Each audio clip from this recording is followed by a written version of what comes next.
Ndiri mudzimai ane makore 30 ekuberekwa. Ndinogara muCrayfontein. Ndaive neshamwari yangu yainzi Chiedza. Ndaimuda ende taiwirirana. Zvino taitsvagirana zvikomba. Rimwe zuva Chiedza ndio paakanditi handei kune vamwe mbuya vanorombesa nekuda kwekuti wakasiyiwa nemurume. Ininiwo ndakatoti regai tiende shuwa.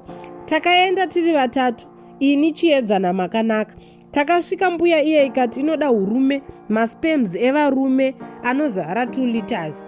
Zvino pakatanga lockdown, ndiro raive basa. Taisaketa varume, chero vakomana kusvika tazadza zvataida.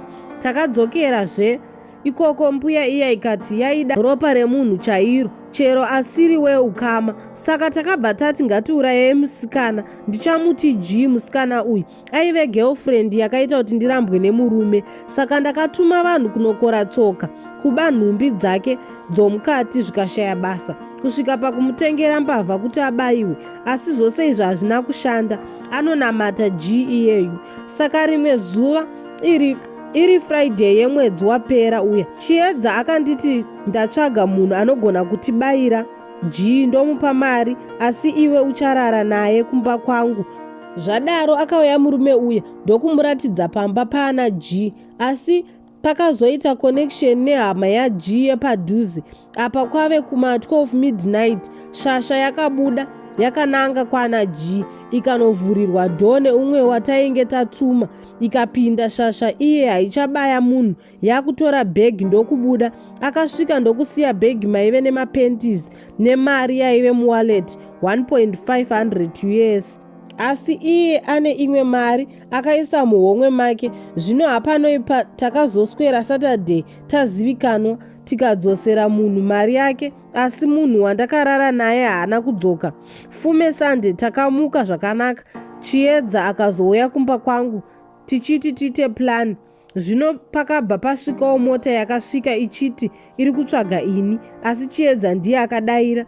Vakamutora ndokupinda naye mumota. Hameno kwavakaenda naye vakazodzoka zvavo. Ndakungoona ropa. Ndopandakatorwa zvakare veduwe. Ndakaona chisuonekwe. Vaive varume vatatu. Takanangiswa kubeach kustrand, ndikaiswa musoro mumvura, ndikanzi ndinyengwe nevanhu vose vari vatatu. Saka Chiedza airamba kusvika abayiwa akabuda ropa.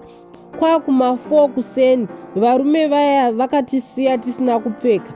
Vakatora foni yandaive nayo, tikazotsvaga rubatsiro kusvika tisvike kuCrayfontein, asi Chiedza akanga asisagoni ndokuendeswa kuchipatara.